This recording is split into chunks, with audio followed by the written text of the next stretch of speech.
Evangelho de Lucas, capítulo 8, versículos de 16 a 18.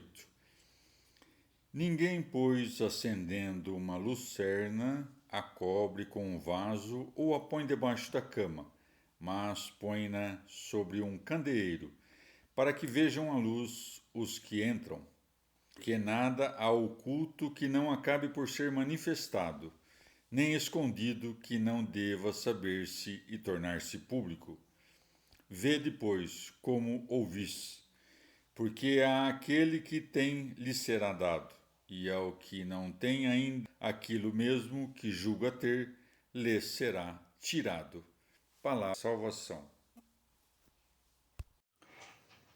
Comentário Lucas 8, de 16 a 18. São Beda. Como acima de ser aos apóstolos, a vós é concedido conhecer os mistérios do reino de Deus, mas aos outros ele é anunciado por parábolas.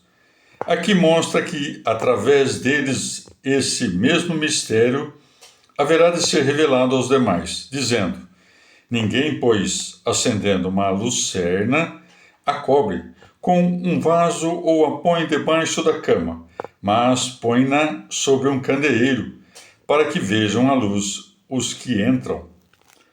O Senhor nos ensina a escutar a palavra a todo instante, a fim de que a ruminemos continuamente no nosso coração e possamos lançá-la aos ouvidos dos outros. Por isso segue: vê depois como ouvis, porque àquele que tem lhe será dado, e ao que não tem, ainda aquilo mesmo que julga ter, lhe será tirado. É como se dissesse: dedicai toda a vossa atenção à palavra que ouvis, porque a quem possui o amor à palavra, será concedido entender o que ama. Aquele, porém, que não ama ouvir a palavra, ainda que se pense dotado de talento natural ou muito exercitado nas letras, não gozará em nenhuma medida a doçura da sabedoria. Com efeito, a miúde, o preguiçoso, recebe talento precisamente para que seja mais justa a punição da sua negligência, porque desdenhou de saber o que poderia ter alcançado sem grande esforço. Não raro, por outro lado, o zeloso sofre pela lentidão da sua inteligência, para ser recompensado por prêmios tanto maiores quanto maior for o esforço para alcançá-los. Salmo 126. Quando o Senhor mudou a sorte de Sião, parecíamos sonhar. Nossa boca se enchia de risos, de júbilo a língua. Até os pagãos comentavam: o Senhor foi grande com eles. O Senhor foi grande conosco, e celebramos festa. Muda, Senhor, a nossa sorte como as torrentes do Neguebe. Os que semeiam com lágrimas colhem com júbilo. Indo, ia chorando, levando a sacola de semente. Voltando, volta cantando, trazendo seus feixes. Palavra do Senhor. Transposição cristã do Salmo 126, por Luiz Alonso.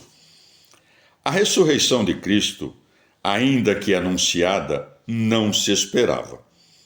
Quando o ressuscitado se apresenta, provoca mistura de susto e alegria de quem não logra crer em tamanha felicidade.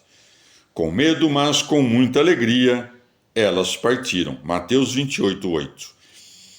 O final original de Marcos sublinha um aspecto de susto e desconcerto perante o inesperado. Saíram fugindo do sepulcro, pelo temor e desconcerto que dela se apossaram, e não disseram nada a ninguém, pelo medo que tinham. Marcos 16:8. Lucas fala do susto das mulheres e da incredulidade dos apóstolos. Lucas 24:11. Eles tomaram-no por um delírio e se negavam a crer nelas. Lucas 24:37. Assustaram-se e, espavoridos, pensavam que era um fantasma. Lucas 24:39. Palpai, olhai, um fantasma não tem carne nem ossos, como vedes que eu tenho. Lucas 24, 41. Como ainda não podiam crer, de pura alegria, e não saíam de seu assombro.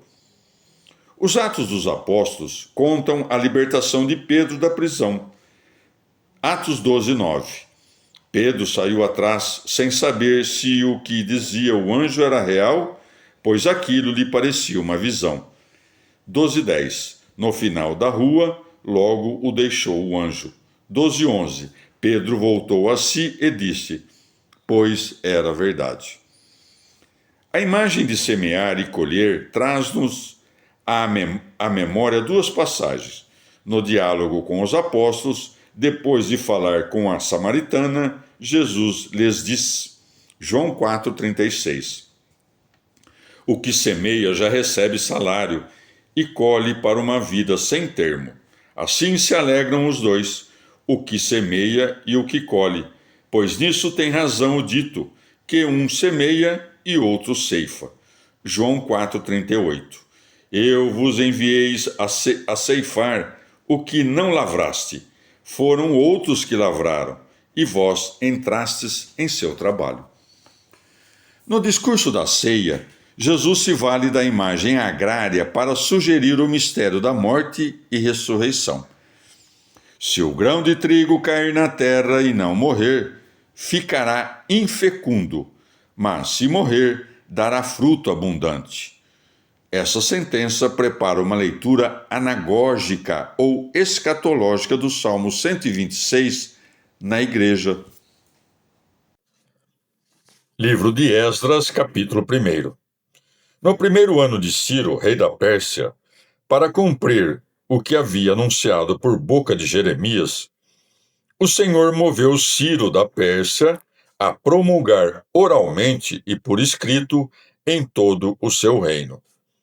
Ciro, rei da Pérsia, decreta: o Senhor Deus do céu me entregou todos os reinos da terra e me encarregou de lhe construir um templo em Jerusalém de Judá.